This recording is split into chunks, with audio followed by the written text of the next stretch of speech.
dizer-vos que, enfim, com muito prazer que vos dirijo algumas palavras, enfim, muito breves, 10 minutos muito breves, não é? Também para vos receber nesta Universidade, da Universidade de Lisboa, nesta Faculdade de Farmácia, e nessa condição, nessa qualidade de partilhar convosco brevíssimas reflexões e ideias e preocupações, sobretudo, sobre o ensino superior e investigação, tema desta Conferência Nacional da FEMPROF.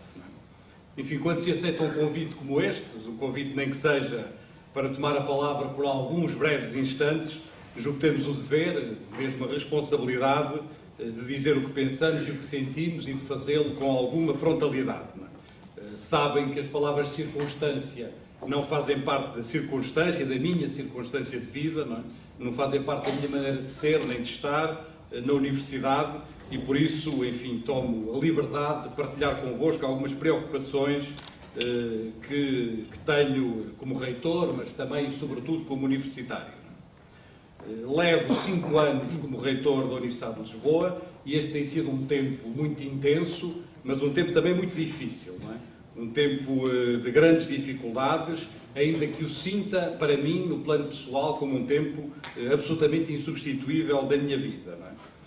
Estes 5 anos é, em grande medida, o período, é o tempo de um país que, em grande medida, se afastou das suas universidades, através de políticas que procuraram fraturar e enfraquecer as instituições e que procuraram, em muitos casos, retirar-lhes vitalidade, retirar-lhes vida própria e retirar-lhes independência.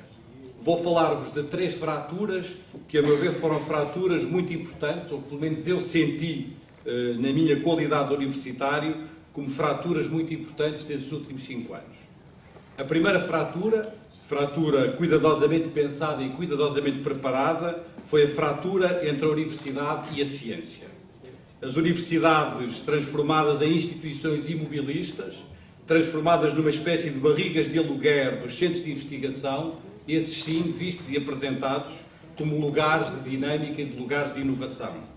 Como se da ciência só viessem luzes e como se da universidade só viessem sombras. Uma narrativa dual, uma narrativa de separação, uma narrativa de divisão, uma triste narrativa para as universidades. A segunda fratura, legitimada, como é tantas vezes habitual em Portugal e no estrangeiro, por instâncias internacionais, deu-se no governo das universidades e na forma de encarar este governo.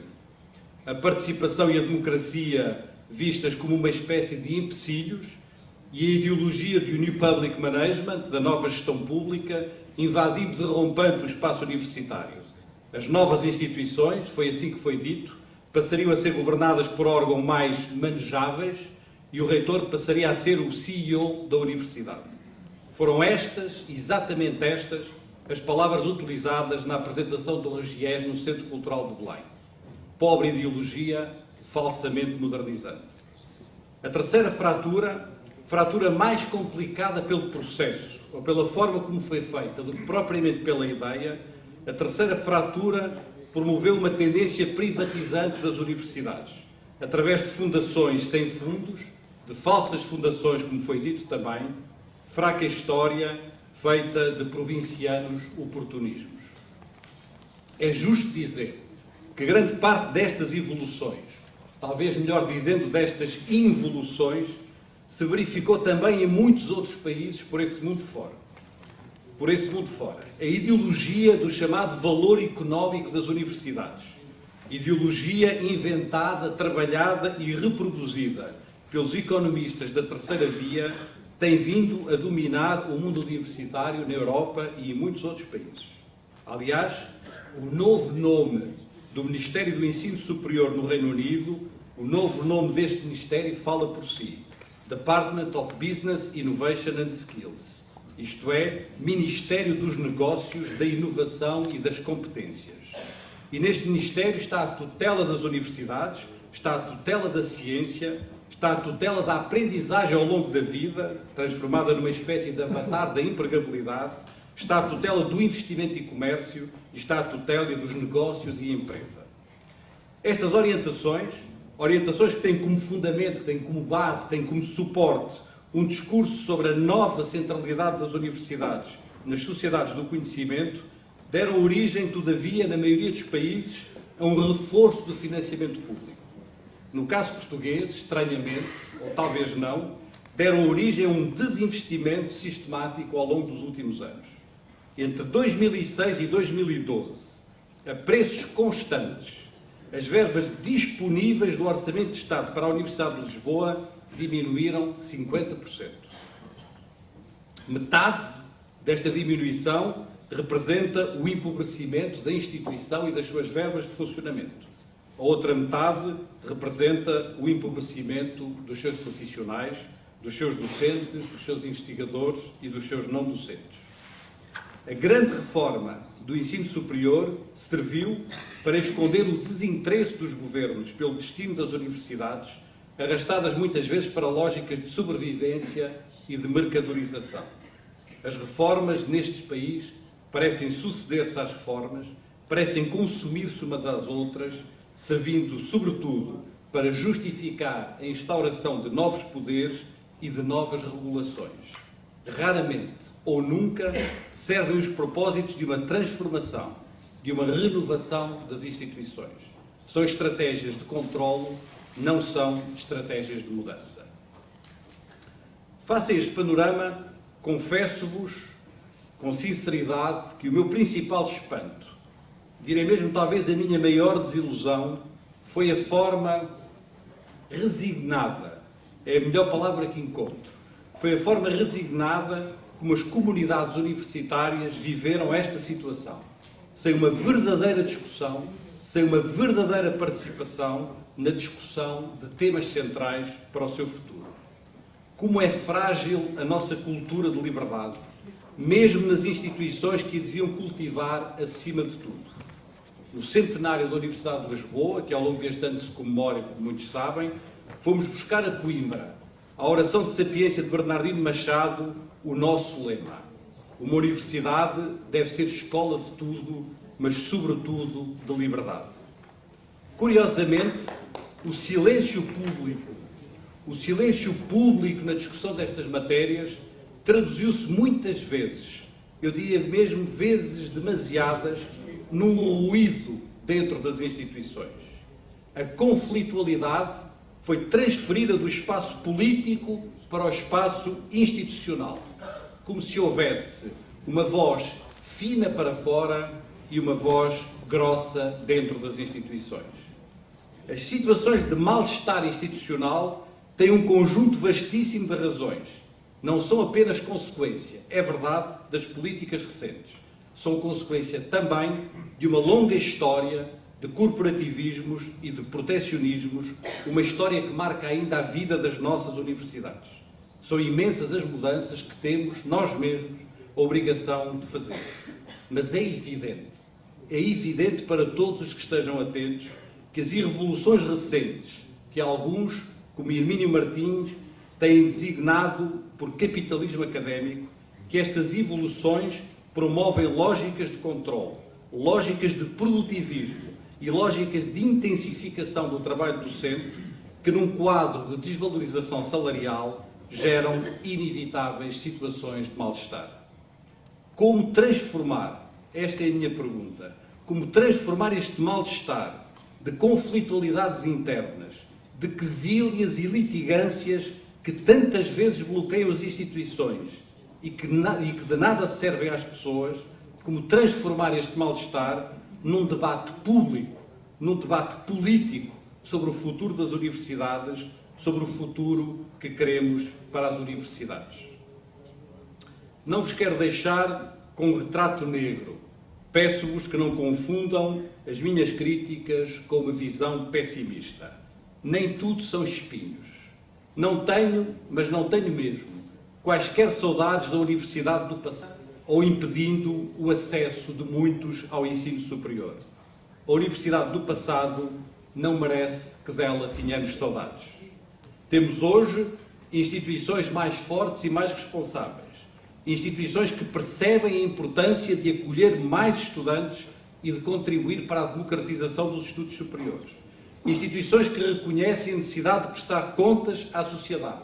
Instituições que têm uma consciência mais clara de que não há universidade sem ciência do mesmo modo que não há ciência sem universidade. Falta-nos, é verdade, uma cultura académica mais crítica e mais independente. Quando tantas instituições falharam, não podemos falhar nós, as universidades. Precisamos de universitários que pensem o que os outros não são capazes de pensar, que digam o que os outros não são capazes de dizer, que façam o que os outros não têm conseguido fazer por Portugal. O futuro não passa por pequenas universidades, passa por grandes universidades. Não necessariamente no tamanho ou na dimensão, mas por grandes universidades na sua massa crítica, na sua capacidade de integrarem todos os saberes, de juntarem a melhor ciência ao melhor ensino, de atraírem jovens de todo o mundo, na capacidade de pensarem, como dissemos ao longo deste ano, de se pensarem como universidades com C, isto é, instituições ligadas à cidade, ligadas à polis, ligadas à sociedade, instituições que pertencem e são da sociedade. Nada define melhor uma universidade do que a capacidade de se rejuvenescer, do que a capacidade de se abrir às novas gerações, de as acolher, de as formar, de as ver superar as gerações anteriores. A minha maior mágoa, julgo que é talvez esta a palavra certa, mágoa, a minha maior mágoa é a dificuldade que estamos a ter para dar uma oportunidade a tantos e tantos jovens de imenso mérito e talento, a tantos e tantos jovens a quem devíamos estar a ser capazes de abrir as portas da profissão académica, da profissão universitária. Massa crítica que obriga ao reordenamento corajoso da rede do ensino superior e rejuvenescimento que obriga a ir além das rotinas habituais e a encontrar num quadro de autonomia, insisto, num quadro de autonomia, novas formas de recrutamento e de integração de jovens docentes e de jovens investigadores. As universidades só merecerão este nome, universidade, se souberem estar à altura das suas responsabilidades numa época tão exigente como aquela que hoje vivemos. Independência e espírito crítico. Recusa de qualquer lógica de controlo ou de redução da autonomia, a não ser quando resultem de processos legítimos e necessários de avaliação e de garantia da qualidade. E por último e sempre, um sentido exato, um sentido preciso, profundo da nossa dimensão pública, da nossa responsabilidade pública, da nossa responsabilidade social, do nosso compromisso com o país. Disse e repito, prefiro um mundo imperfeito com liberdade do que um qualquer plano perfeito sem ela. Estou disposto a renunciar a tudo, menos à liberdade. Sei bem que nos tempos que correm não podemos perder tempo com pessimismos. Fala-se muitas vezes das universidades como instituições com um grande passado. Em Portugal, nascemos há mais de 700 anos. E fala-se também das universidades como instituições com um glorioso futuro. Dizem-nos que somos as instituições centrais das sociedades do conhecimento. Um grande passado e um glorioso futuro. E o presente? Parece que o presente desapareceu no meio de tanto passado e de tanto futuro. A mim, pessoalmente, interessa-me o presente. O presente futuro é certo. O presente como futuro. O futuro? Mas o futuro não existe, exclamou um dia António Sérgio. E respondeu, existe sim. Existe o futuro como ideia.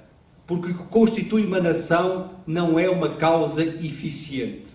É sempre sim uma causa final.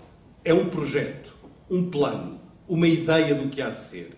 É sobre isto que, na minha opinião, devemos concentrar as nossas energias. Que universidades queremos para o século XXI português? E quem está disposto a bater-se por elas? Muito obrigado.